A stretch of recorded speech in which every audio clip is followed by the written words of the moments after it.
Dan syirik itu lebih tersembunyi, lebih samar, ya, lebih tidak kelihatan, ya, dibanding semut hitam di atas batu hitam di kegelapan malam. Artinya apa? Nabi menyatakan bahwa syirik itu ternyata lebih tipis, lebih tersembunyi, ya, lebih lembut, lebih kecil dibanding apa tadi? Semut hitam yang di atas batu hitam di kegelapan malam.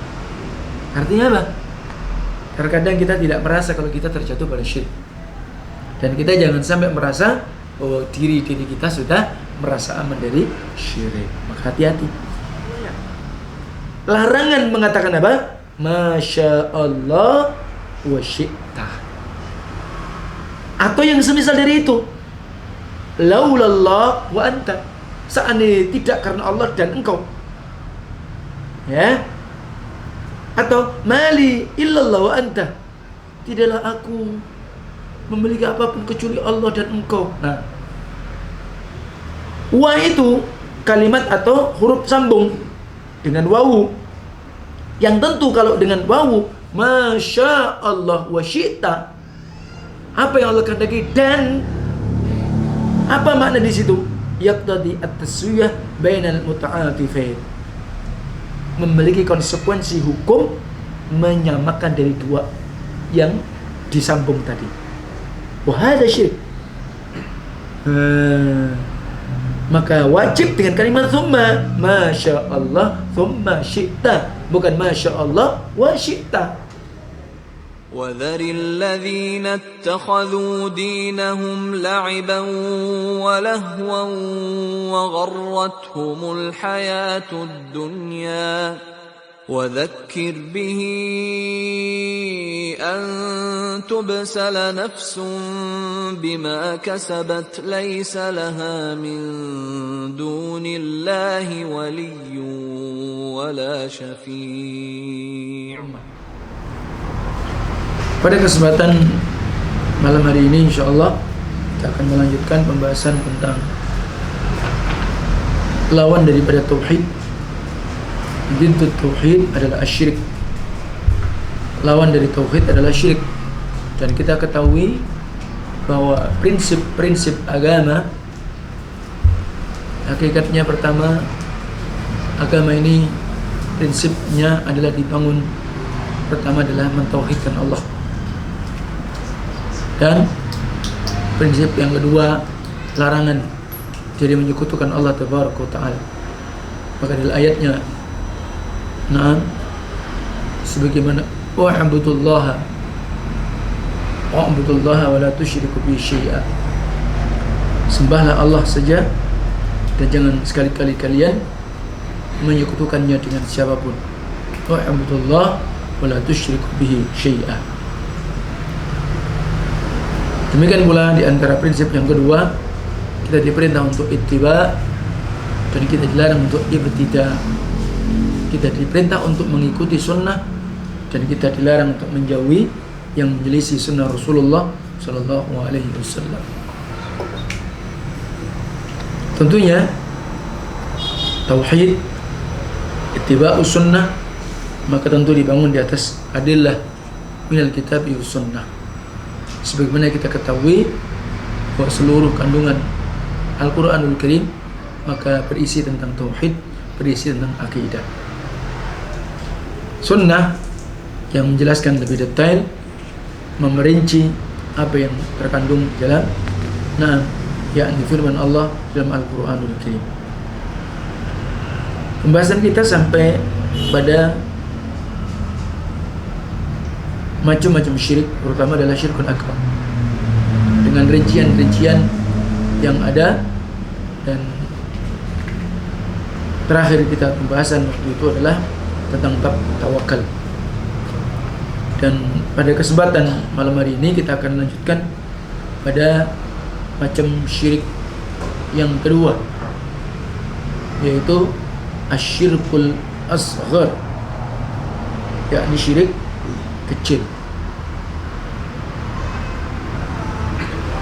Asyirkun asgharu,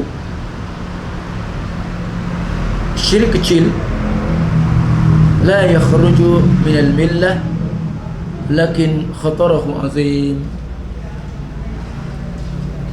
Kalau bahasa kita kalau syirkun akbar kan syirik yang besar, kalau syirkun asghar itu syirik kecil. Seakan-akan kalau dalam mindset kita orang kecil saja kan seperti itu, yang penting tidak melakukan syirkun akbar.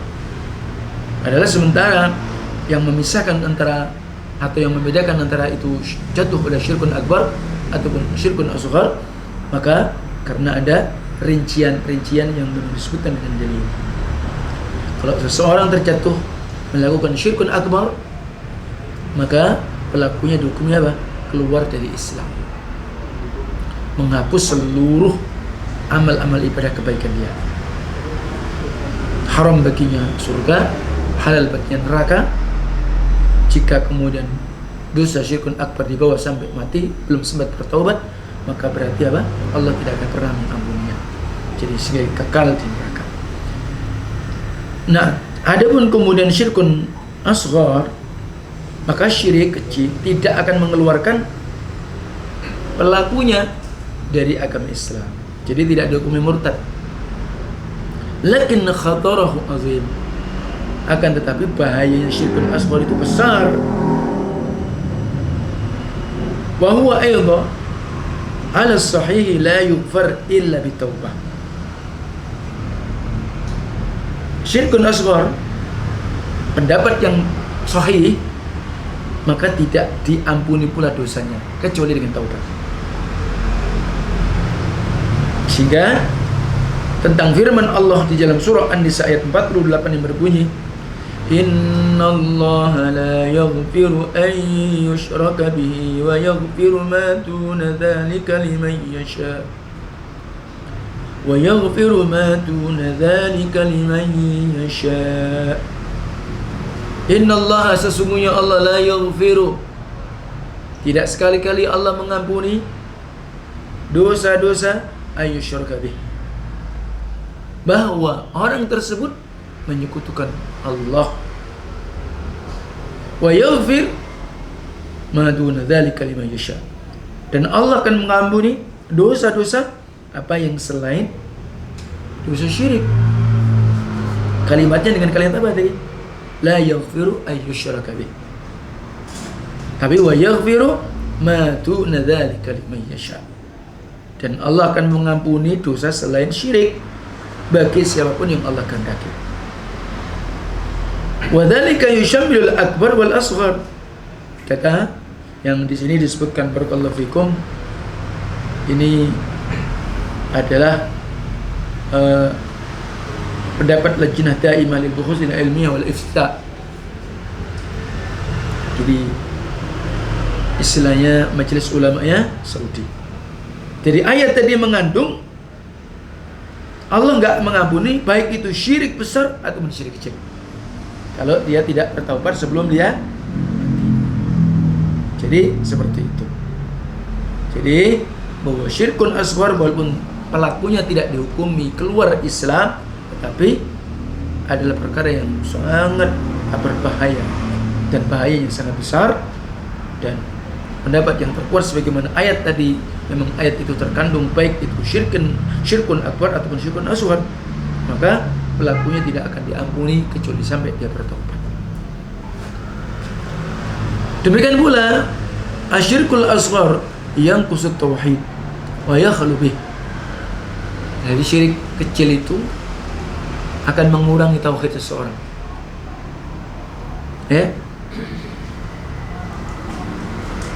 Mengurangi, bahkan tauhidnya cacat. Tauhidnya cacat. Maka dengan demikian Rasulullah SAW mengingatkan kepada kita tentang bagaimana bahaya syirkun asghar. Untuk apa? Siyanata lil aqidah wa himayata lit tauhid. agar kita bisa membentengi kepada akidah kita dan kita menjaga tauhid kita. Li'annaha tanqusut tauhid, karena syirkun asghar walaupun syirik kecil mengurangi tauhid. Bahkan warubama tajurru ila syirkil akbar. Bisa jadi syirik kecil itu pula akan bisa menyeret terjatuh menuju syirkun akbar pula. Sehingga dari syirkun asghar bisa menjadi wasilah perantara menyeret menuju syirkun akbar. Qala Allah Ta'ala, telah berfirman Allah Tabaraka wa Ta'ala, surah Al-Baqarah ayat 22. Fala taj'alu lillahi andadan wa antum ta'lamun. Maka jangan sekali-kali kalian menjadikan untuk Allah andada, sekutu-sekutu, tandingan-tandingan. Wa antum ta'lamun, sementara kalian mengetahui, mengilmui. Tentang makna andada, qala Ibnu Abbas radhiyallahu anhu, andada maknanya huwa asyirk. Jadi artinya jangan sekali-kali kalian menjadikan Allah sekutu atau kalian melakukan kesyirikan sementara kalian tahu. Akhwa min dabibin naml ala safadi sauda fi zulmatil lail. Dan syirik itu lebih tersembunyi, lebih samar, ya, lebih tidak kelihatan, ya, dibanding semut hitam di atas batu hitam di kegelapan malam. Artinya apa? Nabi menyatakan bahwa syirik itu ternyata lebih tipis, lebih tersembunyi, ya, lebih lembut, lebih kecil dibanding apa tadi? Semut hitam yang di atas batu hitam di kegelapan malam. Artinya apa? Terkadang kita tidak merasa kalau kita terjatuh pada syirik, dan kita jangan sampai merasa bahwa diri kita sudah merasa aman dari syirik. Maka hati-hati. Semisal contoh, orang tidak terasa, mungkin spontanitas dia mengucapkan, bahwa antakula wallahi wa hayatika ya fulan wa hayati.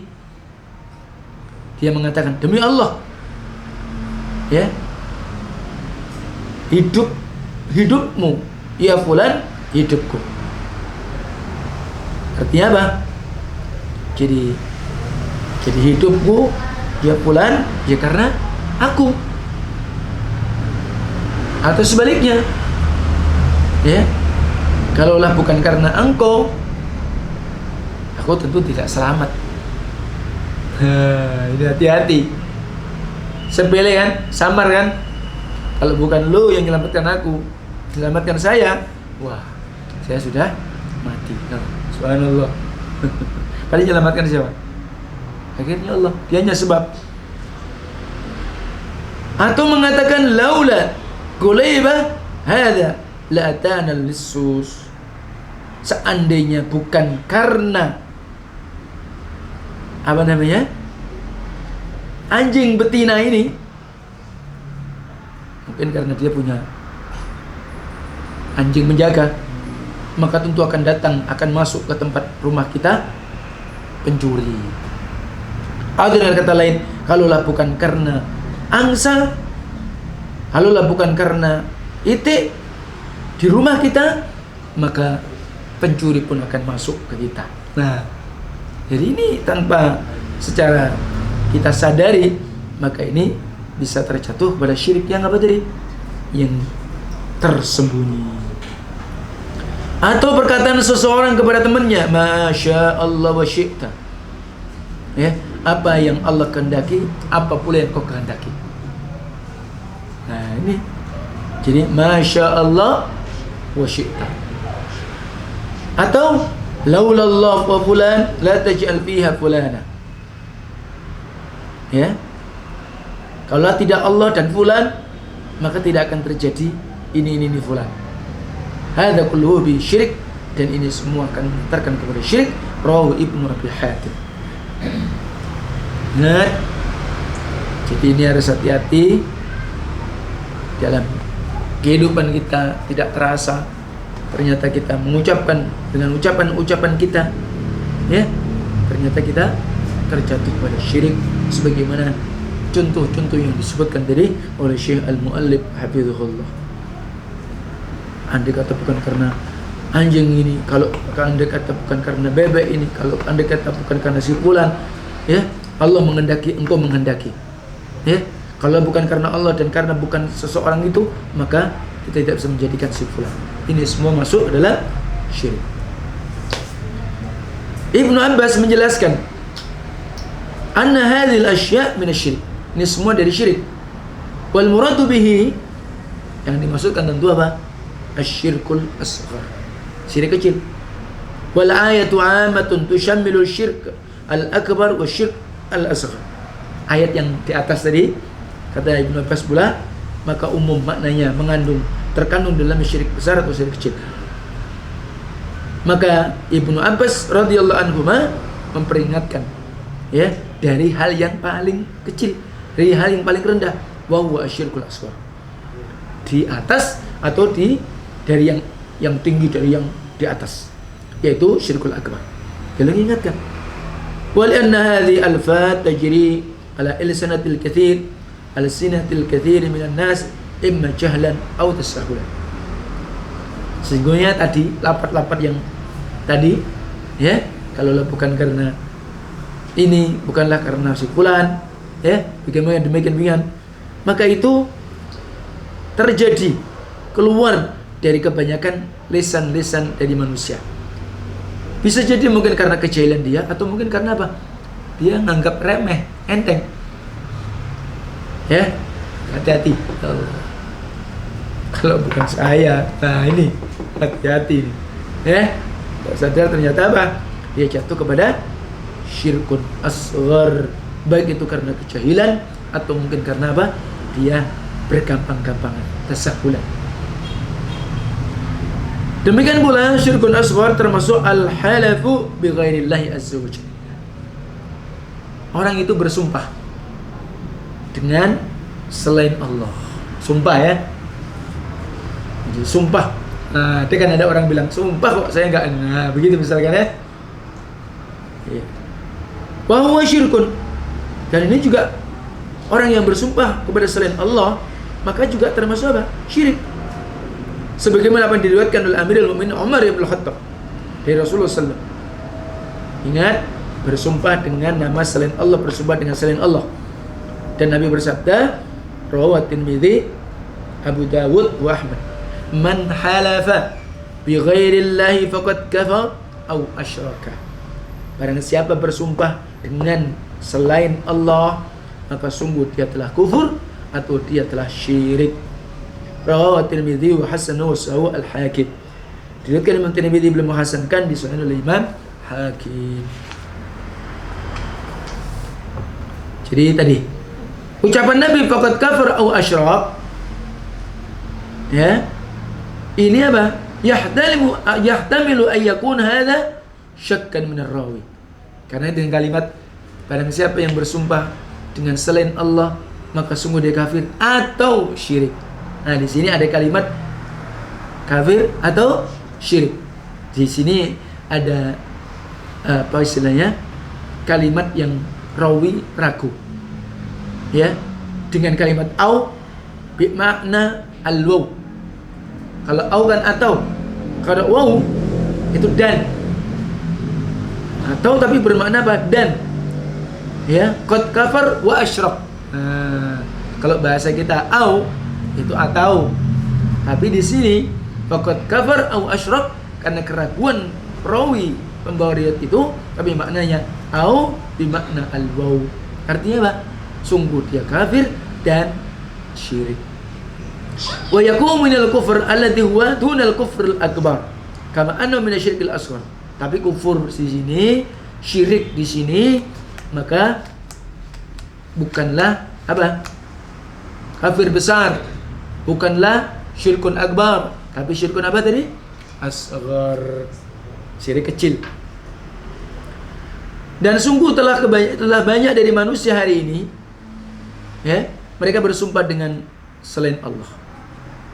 Bisa saja bersumpah dengan amanah. Demi Allah kalau bukan karena amanah, atau kalau bukan karena amanah. Nah, semacam itu.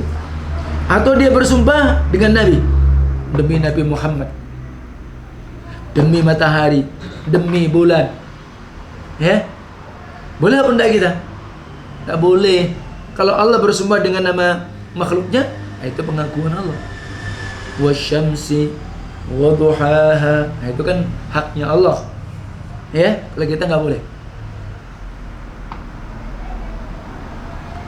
Atau dia mengatakan wahayati, demi hidup, wahayatika, karena hidupmu ya fulan, atau ya semisal lafaz ini.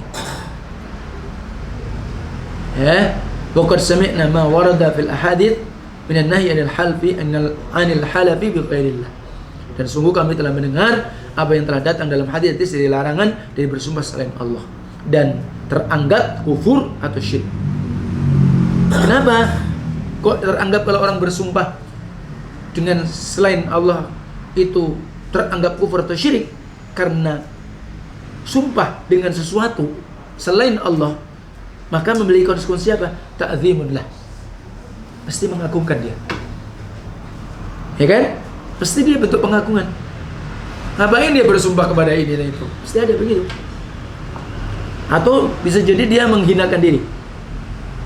Walladzi yajib, ya, ayyu'azama aw ya'zuma wa yahlif wa ya'zima wa yahlifu bihi wallah. Dan semestinya yang wajib diagungkan, semestinya ketika kita bersumpah ya Allah. Dan ketika kita bersumpah kepada selain Allah, maka berarti syirkun. Kenapa?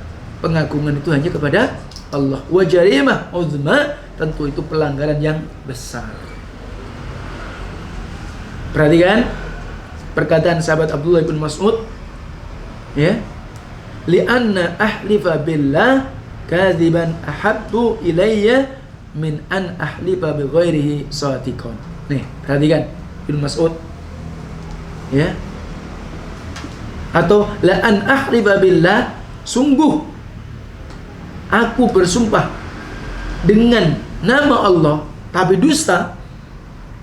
Sungguh bahwa aku bersumpah dengan nama Allah tapi dusta, tentu aku lebih cintai dibanding aku bersumpah kepada selain Allah tapi jujur. Jadi ini menunjukkan apa? Awas, hati-hati. Jadi kalau antum misalkan, bukan artinya ini juga pembenaran orang bersumpah terus dusta, karena ada kafarat. Ada kafarat sumpah itu. Ya, tapi ini untuk menunjukkan kedudukan bagaimana bahayanya orang bersumpah dengan selain Allah. Sampai sahabat Ibnu Mas'ud sungguh bersumpah dengan nama Allah tapi dusta aku lebih cintai untukku dibanding aku bersumpah dengan nama selain Allah tapi aku jujur. Nah, kan aneh berarti juga kebalik ya. Kalau dia atas nama Allah dusta, tapi atas nama selain Allah jujur dia. Nah, ini bahaya juga, dua-duanya jatuh dia. Ya kan? Karena apa berarti? Pengagungan dia bukan kepada Allah. Kepada siapa dia? Kepada selain Allah. Bukankah ini syirik? Nah iya. Sementara pengagungan itu hanya haknya Allah Tabaraka Ta'ala. Wa minal ma'lum annal halaf billah kadziban kabiratun minal kaba'ir. Maka dari apa yang difahami dan dimaklumi, sesungguhnya kalau bersumpah dengan nama Allah itu dusta, ya tentu itu dosa besar. Ya. Lakin syirik, yaitu bersumpah dengan nama selain Allah, tentu akbar minal kaba'ir. Ya. Kalau bersumpah dengan nama Allah dusta, itu dosa besar. Tapi kalau dia bersumpah dengan nama selain Allah kejatuh kepada syirkun asghar, maka bahkan itu akbaru minal kaba'ir, dosa dan dosa yang paling besar. Bisa dipahami? Dosa di antara dosa yang paling besar. Wa in kana syirkan asghar, walaupun itu syirik kecil. Yaitu apa tadi? Bersumpah dengan selain Allah. Yajibu 'alal muslimi ayatanabbaha li hadza. Wajib atas setiap muslim bahwa dia memperhatikan tentang permasalahan ini. Jangan sampai dia justru kembali mengulang, mengambil kebiasaan-kebiasaan masa-masa jahiliyah. Ya, sampai Nabi pun bersabda, "Man kana halifan falyahlif billahi aw liyasmut." Barang siapa ya yang bersumpah, maka hendaklah bersumpah dengan nama Allah, kalau tidak diam. Ya, hadis Bukhari, Muslim, Tirmidzi dan yang lain. Ingat, barang siapa bersumpah, ingin bersumpah, maka hendaklah bersumpah dengan nama Allah. Atau kalau tidak, diam, jangan yang aneh-aneh. Dan Nabi bersabda, "La tahlifu bi abaikum." Jangan kalian bersumpah dengan nama bapak-bapak kalian. Demi kakekku, demi nenekku, jangan. Ya. Jadi begitu. Sampai kepada yang lainnya dari itu, nas-nas yang memerintahkan kepada kita apabila kita ingin untuk bersumpah, ya, hendaklah kita hanya membatasi atas nama Allah semata dan kita tidak apa? Tidak bersumpah dengan selain Allah. Maka wajib atas orang yang bersumpah dengan nama Allah, tentunya dia ridho. Jadi kalau kita bersumpah dengan nama Allah, mestinya ridho. Nabi bersabda, "Man halafa billah," barang siapa yang bersumpah dengan nama Allah, hendaklah jujur. Barang siapa yang bersumpah dengan nama Allah, hendaklah ridho. Barang siapa yang tidak ridho dengan sumpah, maka falaysa minallah, maka dia tidak akan dinilai oleh Allah, atau dia tidak bagian daripada orang yang na'am mukmin atau muslim. Baik. Termasuk pula syirik di dalam lafaz-lafaz. Dan ini termasuk syirkun asghar. Seperti yang sudah pada contoh di depan tadi. Masya Allah wa syi'ta. Masya Allah syi'ta. Apa yang Allah kehendaki, apa pula yang kau kehendaki. Ingat, wa di sini. Telah diriwayatkan Imam Ahmad dan Nasa'i. Sesungguhnya Yahudi pernah dia datang kepada Nabi.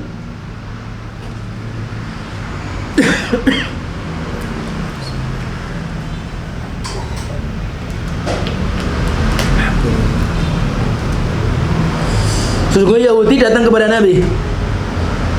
Yahudi ini mengatakan, "Innakum tusyrikun."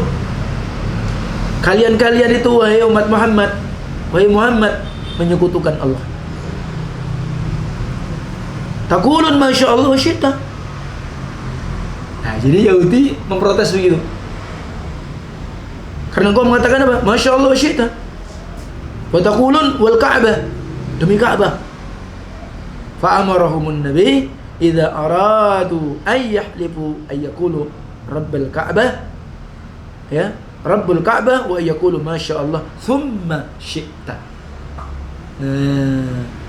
Jadi Nabi memerintahkan apabila mereka ingin untuk bersumpah agar mereka mengatakan Rabbul Ka'bah. Rabbnya Ka'bah bukan karena apa dari Ka'bah, atau mengatakan masya Allah thumma syi'ta.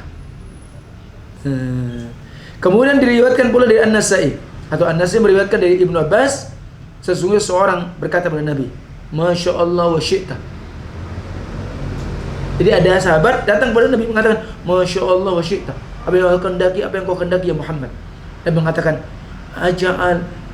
aja'altani lillahi niddan. Apakah engkau menjadikan aku bagi Allah tandingan? Kenapa tadi? Masya Allah wa syi'ta. Apakah engkau menjadikan aku sebagai tandingan untuk Allah? Kul masya Allah wahdah. Katakan apa? Masya Allah saja. Ya, Ibnu Majah, Ahmad. Ingat, hadis ini menjelaskan apa yang datang dari makna keduanya. Larangan mengatakan apa? Masya Allah wa syi'ta. Atau yang semisal dari itu. Laulallah wa anta. Seandainya tidak karena Allah dan engkau. Ya. Atau mali illallah wa anta, tidaklah aku memiliki apapun kecuali Allah dan engkau. Nah, wa itu kalimat atau huruf sambung dengan wawu, yang tentu kalau dengan wawu masya Allah wa syi'ta, apa yang Allah kehendaki dan apa makna di situ? Yaqtadi at-taswiyah bainal muta'atifain, memiliki konsekuensi hukum menyamakan dari dua yang disambung tadi. Wa hadza syirik. Maka wajib dengan kalimat thumma masya Allah thumma syi'ta, bukan masya Allah wa syi'ta. Nah, tinggal sekarang di bahasa Indonesia kan saja. Ya, kalau bukan karena Allah, kalau bukan karena sampean, atau dan bukan karena sampean, tak boleh. Yang benar apa? Kalau bukan karena Allah, sebab antum. Kalimatnya itu begitu bahasanya. Ya, sebab antum. Karena manusia sebab kan? Ya. Nah, jadi seperti itu. Maka dengan kalimat thumma sya'a fulan, laulallah thumma anta, thumma fulan, mali ilallah thumma anta. Jadi thumma itu berurut. Jadi seakan-akan tidak nyambung. Kenapa? Wa anna masyiatul abd. Nah, makanya enggak boleh masya Allah wa syi'ta, apa yang Allah kehendaki dan apa yang kau kehendaki. Kenapa? Karena kehendak manusia datang setelah apa? Kehendak Allah. Ya kan? Maka tidak bisa kemudian harus kita sejajarkan dan kita samakan, namanya syirik. Bukti mana? Dalam surah At-Takwir ayat 29. Wa ma tasha'una illa an yasha Allah. Dan apa-apa yang kalian inginkan kehendaki, ya, dan tidaklah apa yang kalian inginkan kehendaki kecuali apa yang Allah kehendaki. Dan masyiatul abd tabi'atun li masyiatillah. Tentu kehendak manusia, hamba, mesti mengikut kepada apa tadi? Kehendak Allah. Fal abdu wa in kanat lahu masyiah.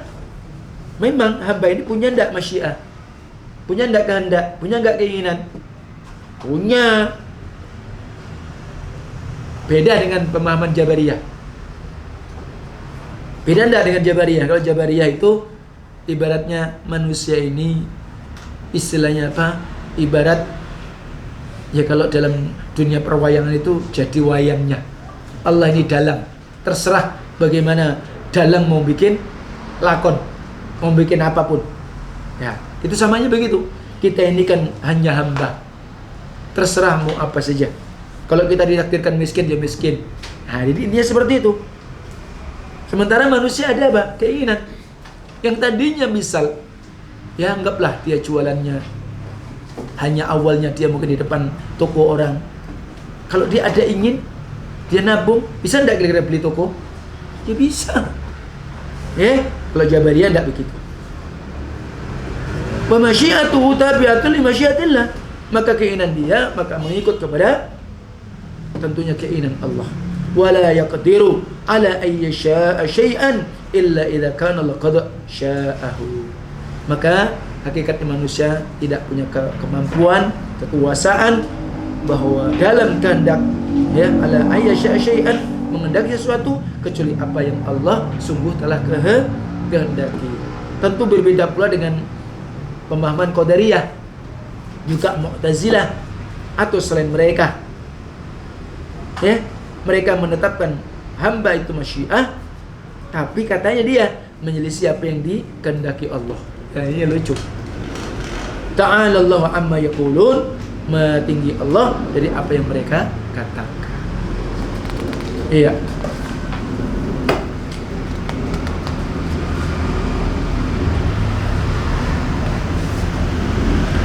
Kemudian asyirku fin niyati wal maqasid. Syirik dalam niat. Syirik dalam tujuan. Syirik dalam apa tadi? Niat. Syirik dalam apa? Tujuan.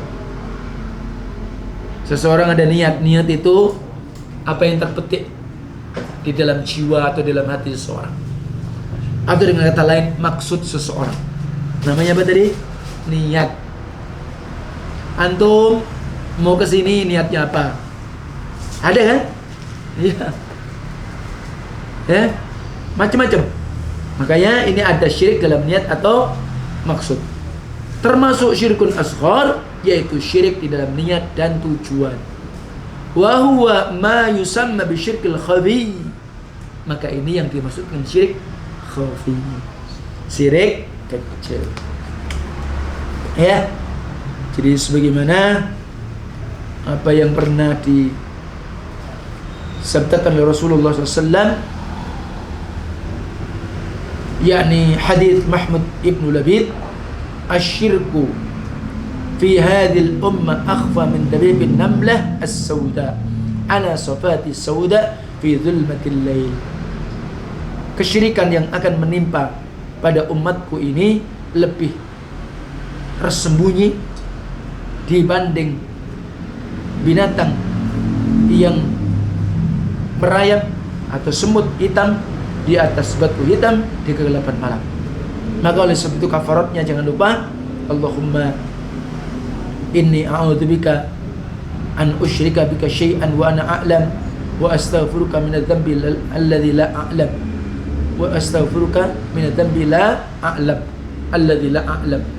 Jadi Allahumma inni a'udzubika an usyrika bika syai'an wa ana a'lam wa astaghfiruka lima la a'lam. Itu yang paling pendek itu. Ya, itu salah satunya. Maka seperti itu posisinya. Jadi syirkun khafi. Kenapa disebut syirkun khafi? Maka salah satunya ada disebut dengan ar-riya. Riya ini tersembunyi atau tidak? Tersembunyi. Ada orang tahu kalau orang itu ikhlas atau tidak ikhlas? Ada yang tahu. Yang tahu siapa? Dirinya dan Allah Ta'ala. Sehingga ar-riya'u dia adalah pecahan dari kalimat ar-ru'yah. Ar-ru'yah, ru'yah itu melihat kan? Apa maknanya wal murad bihi? Apa yang dimaksudkan di sini? Kalau itu riya, menampakkan ibadah dia. Tujuannya apa? Agar dilihat oleh manusia. Jadi agar dia dipuji, ya, wa yahmaduna sahibuha, agar mereka manusia memujinya. Jadi ini, jadi menampakkan ibadah dibagus-bagusin, semacam-macam bentuknya, agar mereka manusia memuji dia. Masyaallah. Gitu ya. Jadi seperti itu. Maka itu dibedakan antara riya dan sum'ah. Pernah dengar ya? Riya, sum'ah. Karena riya tadi dia memperlihatkan dari amal. Jadi memperlihatkan apa? Dari amal. Seperti apa? Salatnya bacaannya dipanjang-panjangin. Salatnya mungkin rukuknya dipanjang-panjangin. Sujudnya juga demikian. Ya, itu begitu. Tapi kalau sum'ah, sesuatu yang diperdengarkan, sesuatu yang didengar, seperti baca Qur'annya. Wah, suaranya dibagus-bagusin. Ya, atau mungkin nasihatnya, wah mantap kayak orasi begitu. Atau karena zikirnya keras-keras. Nah ini hati-hati nih. Ya, sama jungkel-jungkel gitu ya. Hati-hati. Ini zikirnya alhamdulillah balik. Ya, atau bisa jadi bawa tasbih yang gede-gede gitu. Wah, suara cetak-cetak gitu. Ya, nah hati-hati, ini hal-hal yang dekat ini, yang model-model macam-macam. Baik. Maka di sini masuk apa yang terjadi kepada manusia dari amal dia. Ya. Jadi begitu. Maka apa yang dikhabarkan? Maka Allah berfirman, "Qul innama ana basyarum mithlukum yuha ilayya annama ilahukum ilahu wahid. Faman kana yarju liqa'a rabbih falya'mal 'amalan salihan wa la yusyrik bi'ibadati rabbih ahada." Katakan ya Muhammad, hanya saja aku adalah manusia seperti kalian. Ini artinya apa? Nabi kita Muhammad SAW hanya diwahyukan kepadaku, hanya saja sesembahan kalian adalah sesembahan yang satu. Barang siapa yang berharap ingin bertemu dengan Rabbnya dalam beramal soleh, dan jangan menyekutukan dalam beribadah kepada Allah dengan makhluknya. Jadi tentang ayat ini Ibnu Qayyim mengatakan kama annallahu wahid la ilaha siwa. Allah ini adalah tunggal, tidak ada sembahan selain Allah. Maka untuk itu pula sepantasnya bahwa ketika kita beribadah hanya untuk Allah saja, tidak boleh menyekutukan dalam ibadah untuk selain Allah. Sebagaimana ketika antum hanya mengesahkan Allah dalam uluhiyah, wajib pula ketika antum berubudiyah, termasuk amalan soleh, maka harus bersih, tulus dari riya, riya muqayyad bis sunnah, dan tentu pula apa yang terikat dengan sunnah Rasul sallallahu alaihi wasallam.